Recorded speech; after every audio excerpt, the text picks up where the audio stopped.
100 billion aggregated revenue and an annual growth rate of 9%, the IT and its related services are driving the country's GDP as well as creating employment for millions. While the sector employs by far the maximum number of women across industry verticals, very few women hold real leadership positions. In order to understand the challenges and to look at processes and programs to encourage women leaders, the WIT-Gig, a Yahoo Women in Tech initiative, brought together women leaders from across the globe on one single platform and got them talking.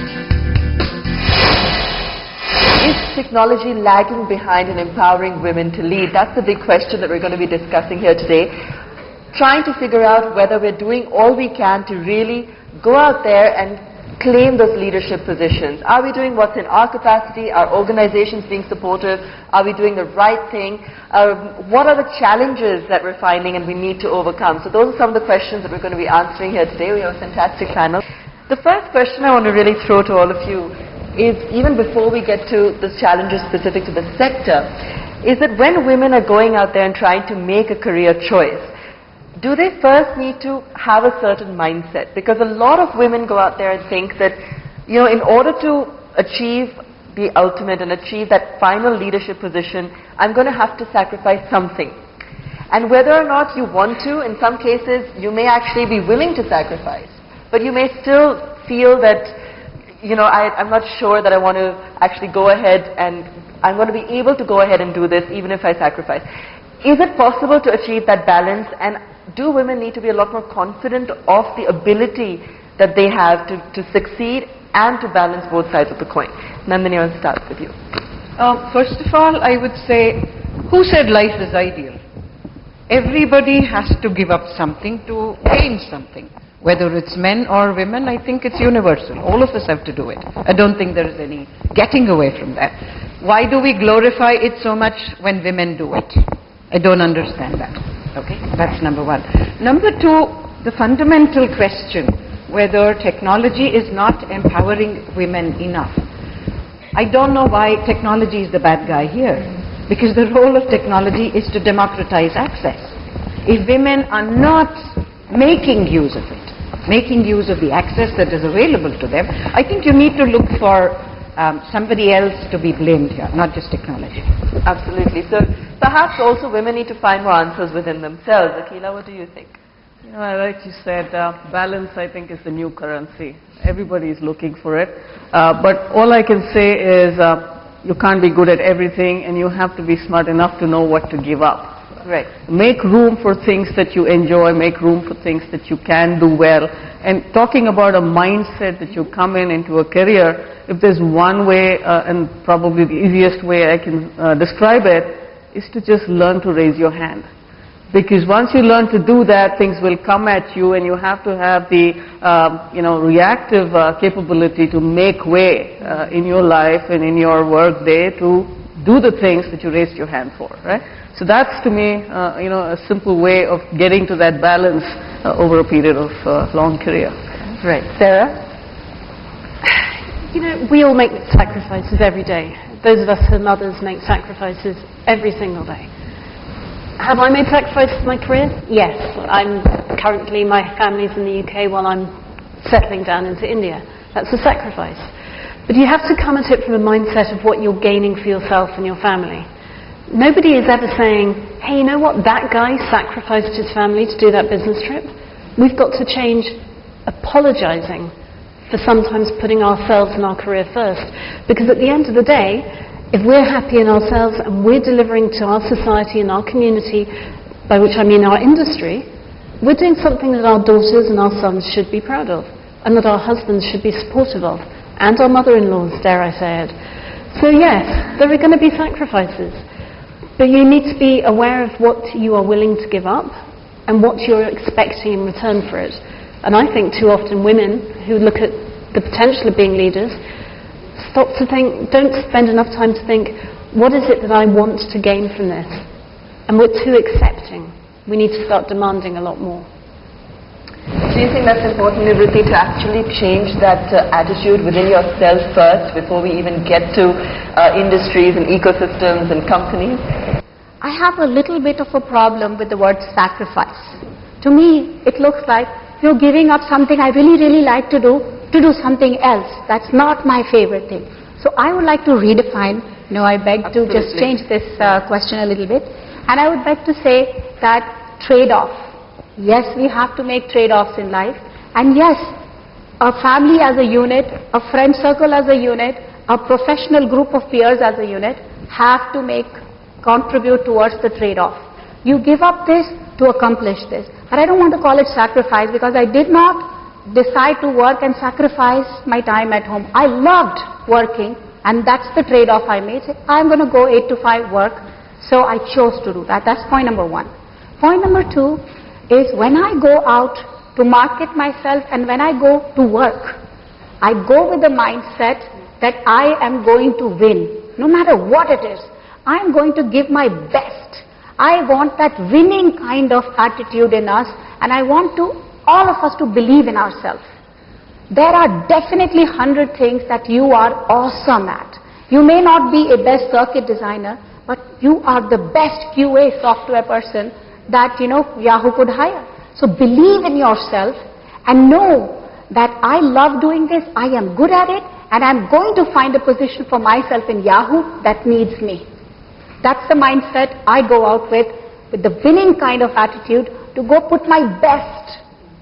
That's the mindset I would like all of us to have. Absolutely, great point there. Zainab, what would you say in terms of getting yourself going in an entrepreneurial world? You also need to drive yourself a lot harder. Yeah, I do agree with that. Before I started the company, I was working as a research consultant, and one of the things that I did realize very strongly was it's very important to recognize your skills and also be able to talk about it in a very confident manner. There were many times when I found myself with other peers from academia who were very good researchers, probably better than me, who were not going out there and talking about their skills as much as they should be doing. And I think that's a very, very important thing to do if you have to move forward. I think the second thing that's really important in life is, like you mentioned, you can't do everything yourself. And it's very important to collaborate, to network, and to find mentors.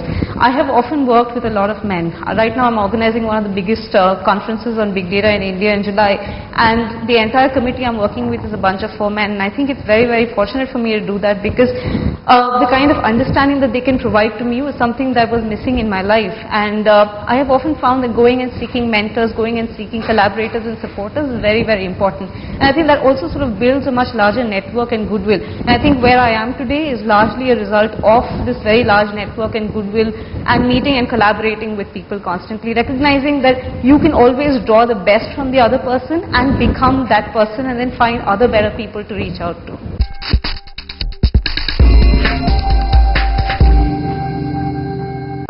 The man with the right answers. For 19 years, he has fought relentlessly for your money, your rights. She has dedicated her life to spreading financial literacy. When it comes to personal finance, there is none better. Vivek Law, Monica Haller, and when they get together, your money gets smarter. BSC Investors Protection Fund presents Smart Money.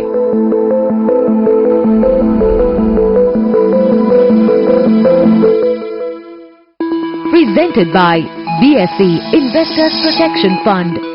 कोई माँ नहीं सुनना चाहती अपनों के दर्द की आवाज, तभी एक्वागार्ड की सबसे एडवांस टेक्नोलॉजी ले आए सेहत की आवाज। पानी का डॉक्टर एक्वागार्ड देता है धरती का सबसे सेहतमंद पानी। Weeknights,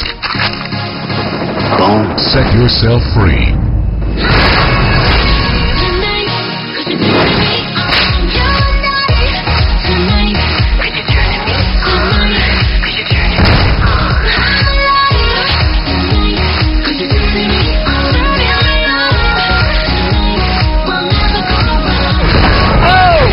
Non-stop entertainment, only on Big CBS Prime.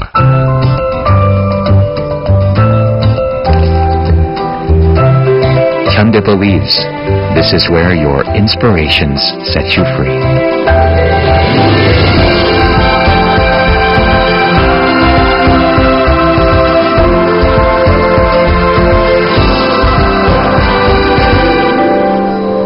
Hyundai makes every drive brilliant. Live brilliant. Hyundai. My first learning trial by fire was ordering our first 100 planes. I was 29 years old at that time. I signed the aircraft order when I was 30. When we got started, the pilots were scarce, the engineers were gone, the parking bays were a real hassle, airport offices were not available. Like every step of the way, it was a struggle. Presented by Maruti Suzuki SX4 for boys who grow up to be men. Powered by Voltas all-weather ACs. Whatever the weather outside, you stay comfortable all year round. In association with Apollo, go the distance. Premier presents Most Competitive States 2013. A study where all Indian states are ranked on the basis of various socio-economic parameters. Awards were felicitated by Honorable Vice President of India, Shri M. Hamid Ansari. Watch the telecast exclusively on Bloomberg TV India at these times. Presented by Premier, in association with Mint and Institute for Competitiveness. Brought to you by Mint.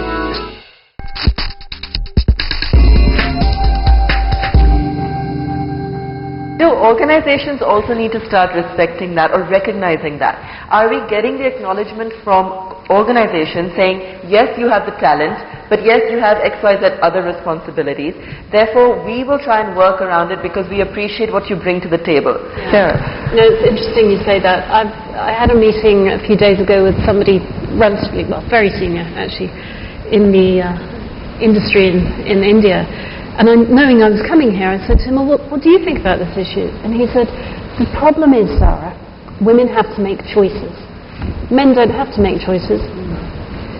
And that's why women will never compete with men. And obviously, after I'd battered him under the table for a couple of hours, he then recanted and said, but there are some women who think differently. He tried to pay me a compliment and he said, you think like a man. And I sort of thought, what are you actually saying to me? This is very strange. But after I thought about it for a bit, I realized he was trying to compliment me. And I think you're absolutely right. Gordon Ramsay, the chef, he made this incredible statement. I have never changed one of my children's nappy. 4 children, not one nappy. And he's lauded for it. And he's considered a hero. Marissa Myers comes back to work within a month of giving birth, and suddenly all the media are slamming her. And that's called a sacrifice. And it's called a sacrifice. Or it's called being a bad mother. Yes. Which is what I don't know. Yes. And everything you've also, of course, worked with, you've seen or been exposed to cultures and corporate practices worldwide. But do you think that there are a lot of differences when it comes to the way companies work here or in MNCs or overseas? Absolutely. I really think that the companies which are local and Indian are way different than the MNCs. Some of the things that I can talk about, there are a lot of programs that MNCs try to institute to help women. However, we still don't see women as many at the top. But if you look at Indian companies, it's even worse. We don't have programs. We don't, give amount of maternity leave. And we expect women to come back. Technology has moved on. We want the women to run faster, but they can't run faster. Salaries are being traded. So a lot of those things happen.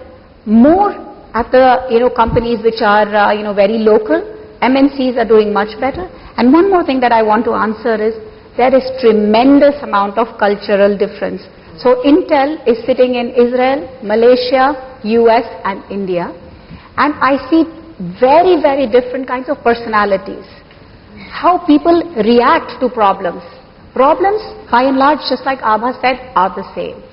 Women need to take care of their children. Women need to, take care of the aging parents. They need to take care of, food and illness and work. And I will be very honest with you girls that I know all these problems exist.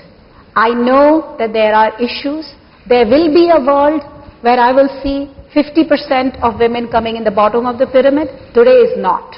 I know, despite the fact that Intel gives me all the benefit, I actually swim against the tide because for me, I have a whole lot of expectations that I have set.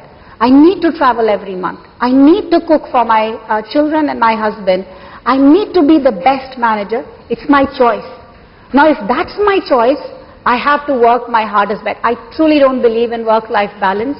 I believe in managing energies. This is what, McKinsey came up with, and I truly believe in that philosophy. If I want to be on the right-hand side of the curve, I have to put in my hardest, smartest, best. And if I want to have the family and my work and my friends and my social life, I have to come up with a trade-off. Otherwise, it's not going to happen. And believe it, girls, you have to swim against the tide. Not all the forces are aligned for you. But if you want to be on the side, accept it, recognize your strength, and move on. I was sort of pick back on your point about one is the multinational and the Indian company, sort of the issue as it plays out in both these organizations. I agree with Niviti here that it's obviously a subject that is much more sensitized in a multinational organization. Diversity is a big subject that is discussed and programmed and structured around it. Not to say that Indian companies are not doing so. I think, we have some great examples in the Indian industry where women, especially the Indian banking segment, if you see, has kind of stood out in terms of the number of leaders they produced and the women leaders they have. So it's probably that the subjects are not debated and, sort of aired that, vociferously as in multinational organizations, most definitely. But I do believe that in Indian organizations, end of the day, it's market forces.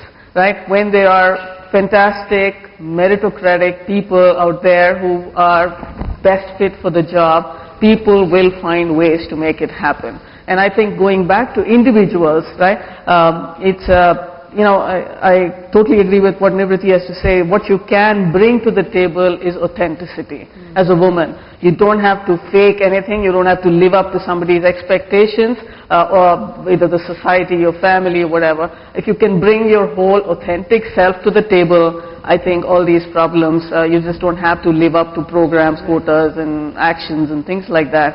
I think rest of it is really market-driven.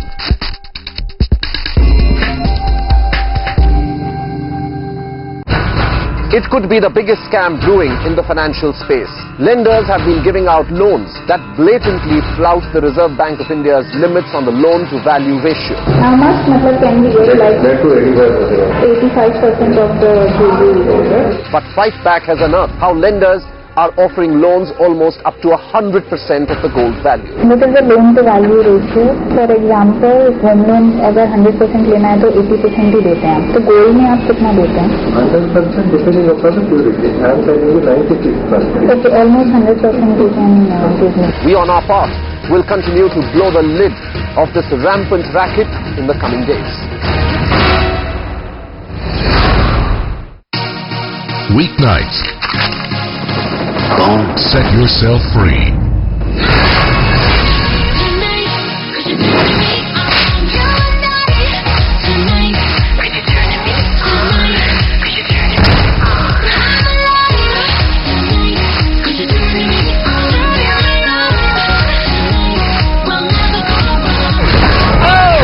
Non-stop entertainment only on Big CBS Prime. Celebrating success. Celebrating the spirit that defines SMEs.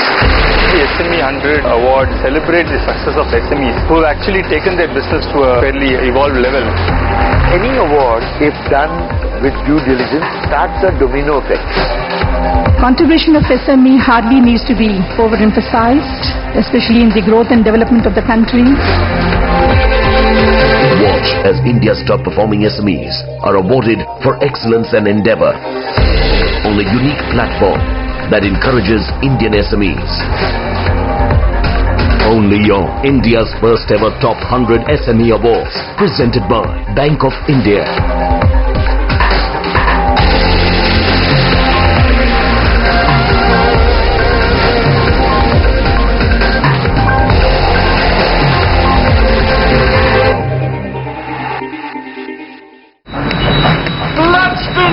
To afford us this moment now.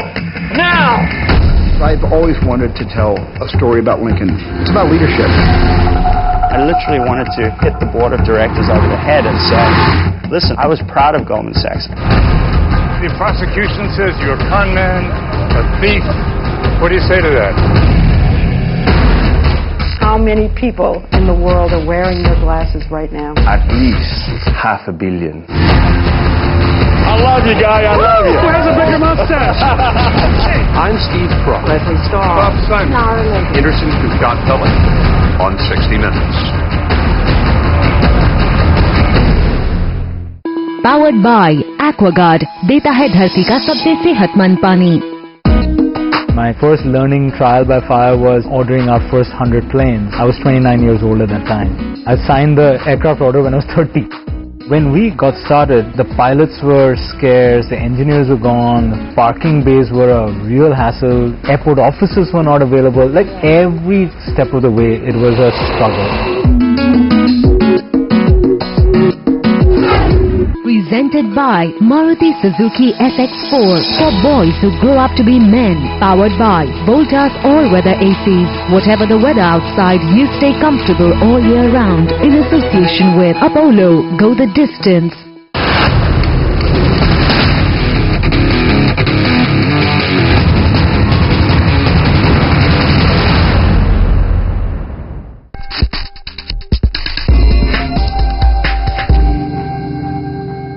What are the kind of best practices that can evolve to make organizations more conducive to allowing women to grow? Whether it's mentorship, whether it's flexi maternity leave, or executive internships. What are the kind of things that you have seen working or you feel could be options in order to allow women to develop? Well, there's a number of things that have worked around the world and a number of things that haven't. To start with some of the things that I don't believe actually work particularly well. There was a big trend not so long ago for diversity training in Western Europe, and men and women were sent off to do diversity training and to learn that men and women are different. So that was helpful. But it didn't really move the goalposts because it wasn't real. It was a classroom setting. It wasn't something that was embedded in the company. Where it does work is when it is absolutely embedded in the company. It comes from the top. Whether it's the chief executive has a male secretary. So it's breaking down little taboos like that. In my own company, our chairman has a sort of policy of finding a bright young person, male or female, has tended to be female recently. We're in the communications industry, so women tend to gravitate towards it. And he gives them the opportunity to work with him, to work alongside him. He fast-tracks them. He shows that it's actually the quality of the person, not the quality of the gender that matters. If I may add to what Sarah said, since I'm really, really passionate about this subject. I see so many women leaders in, finance sectors. I can name like Chanda Kochar, Kalpana Morparia, so many women, Shikha Sharma. But I feel that risk-taking is a little bit less required in the finance sector and much more in the technology sector. Technology is changing every single day. Finance systems are kind of stable. You take maternity leave of 9 months, come back, the banking systems, tools can change, but the process and but the concepts remain the same.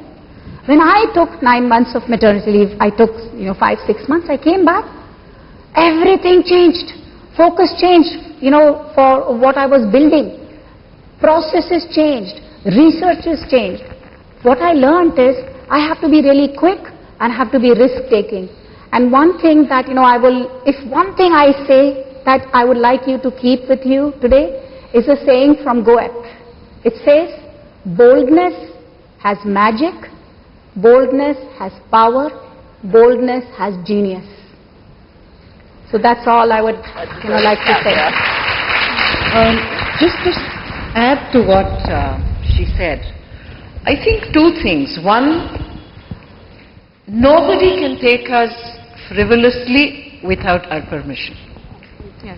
If we take ourselves seriously enough, be sure the world around us will take us seriously. That's number one. Number two, we don't give equal importance to upskilling ourselves. We forever focus on husband upskilling himself, children upskilling, the team members upskilling. it never occurs to us that we get as jaded as everybody else. And because it's a world that's changing so much, if we have to keep pace with it, we have to change tremendously. Somehow it never occurs to us. Because in the kitchen, we did exactly what our mothers did. We never changed ourselves. So we think in the workplace, it's a static entity. All we need to do is, after 9 months of maternity leave, go plonk ourselves in the midst of it, and the world around us will flow exactly the way it flowed 9 months ago. It won't. You know, Akira, you said earlier when we were talking that women need to stop making excuses. And I just want you to take that point further as well, you know, in addition to what Nandini said.